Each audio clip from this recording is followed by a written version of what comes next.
Welcome to this quick tutorial on setting up an AI image analysis workflow using Latenode. This scenario demonstrates how we can leverage AI to analyze images for specific criteria.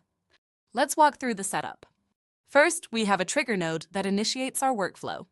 Next, we use an HTTP request node to download an image. In this example, we're fetching an image of a dog and cat under a sheet. The heart of our workflow is the AI-powered Describe Picture node. This uses a vision language model called UForm Gen 2, which can understand and describe images. We input our downloaded image and set a prompt asking it to describe the picture. We've set a maximum token limit of 512 for the response, giving us a detailed but concise description.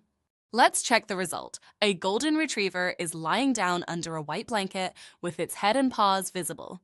A brown tabby cat is sitting on the blanket, looking directly at the camera. They are both on a white surface, possibly a bed or a couch. This setup is incredibly versatile. You could use it to analyze restaurant photos for cleanliness or available condiments, as suggested in our template. Or imagine using it to categorize product images in an e-commerce setting, or to flag inappropriate content in user uploads.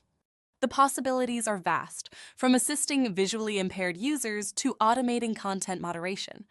By connecting this AI analysis to other nodes, you can create powerful automated workflows tailored to your specific needs. And that's it! With just a few nodes, we've created an AI-powered image analysis tool. Experiment with different prompts and see what insights you can uncover from your images. Thanks for watching and happy automating!